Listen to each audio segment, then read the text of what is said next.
मेरा नाम कुलदीप यादव है। नेहा यादव मेरी बहन थी। 13 जनवरी को उसको ससुराल वालों ने उसको जला दिया था, उसकी सासू ने, जेठ ने, ससुर ने और उसकी जेठानी ने। और वो सफदरजंग हॉस्पिटल में एडमिट थी।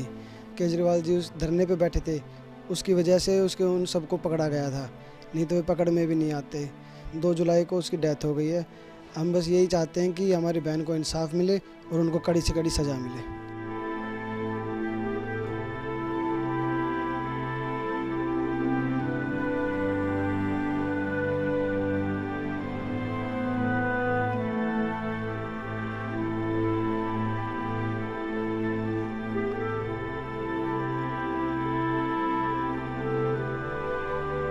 हाँ जी, मेरी बेटी के साथ बहुत बुरा है। उसका सास ससुर और उसकी जेठ जेठानी मेरी बेटी को आंच लगा दी पेट्रोल गिर के, और 6 महीना में हॉस्पिटल में रखी सफदरजंग में।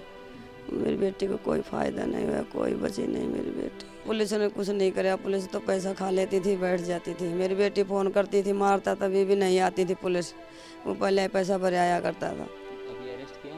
नहीं, अब तक भी मेरी बेटी ने आज 10 दिन होगा मरी ने, अब तक वो ऐसे ही घूम रहा है। कोई नहीं करे, पुलिस कुछ नहीं कर सकती। केजरीवाल ने मदद करी और राखी बिरला ने मदद करी मेरी, जब भी पकड़ा गया से, नहीं तो नहीं पकड़ा जाता था।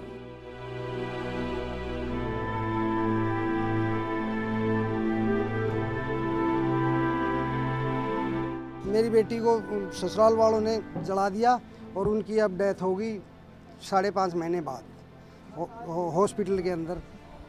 और उनको हरदम मारपीट करते रहे और वो क्या उनसे दहेज की डिमांड करते रहे, और आखिरी में फिर उन्होंने एक दिन 13 जनवरी को उनको आग के हवाले कर दिया। पुलिस का रवैया, पुलिस के पास जाते हैं तो वो कोई हमें सही बात नहीं बताते, कभी कुछ कह देते हैं, कभी कुछ कह देते हैं। अभी भी पूछा गया कि मैं 302 लगाया गया है या नहीं, तो उन्होंने कह दिया कि हमने तो उनको अरेस्ट किया था, कोर्ट ने रिलीज़ कर दिया, वहाँ का एडिशनल एसएचओ ने बोला। तो ये आगे की बेटी 13 जनवरी को उनको जलाया गया। हाँ, उसके उन्होंने पहले उसने सहायता भी मांगी थी। हाँ, बिल्कुल सहायता मांगी थी जी पुलिस से। कई बार पुलिस में वो रिपोर्ट दर्ज कराने गई, उनकी रिपोर्ट पे कोई ध्यान नहीं दिया, पुलिस ने कोई एक्शन नहीं लिया। देखिए, 13 जनवरी को नेहा यादव को उनके ससुराल वालों ने जलाया था। ये मामला सारे दिल्ली को पता था। उस वक्त मैं दिल्ली का मुख्यमंत्री था। उस एसएचओ के खिलाफ़ कार्रवाई हो, इस मांग को लेके मैं धरने पे भी बैठा था। उस वक्त एलजी साहब ने आश्वासन दिया था कि उस एसएचओ को लाइन हाजिर किया जाएगा या उसको छुट्टी पे भेजा जाएगा, उसके खिलाफ़ कुछ कार्रवाई की जाएगी। लेकिन आज भी वो एसएचओ वहीं मौजूद है, उसके खिलाफ़ पता नहीं कोई कार्रवाई बीच में की गई कि नहीं की गई। लेकिन इस दौरान इनकी बेटी की मौत हो गई है, जो जलाया गया था उसकी वजह से।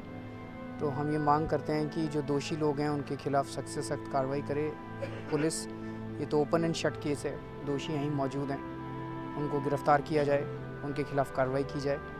और जो दोषी पुलिस वाले हैं उनके खिलाफ़ भी सख्त से सख्त कार्रवाई हो, ताकि भविष्य में पहली चीज़ तो ये कि कोई भी किसी अपनी बहू को जलाने की हिम्मत ना कर सके और कोई भी पुलिस वाला इस तरह से गलत ना कर सके।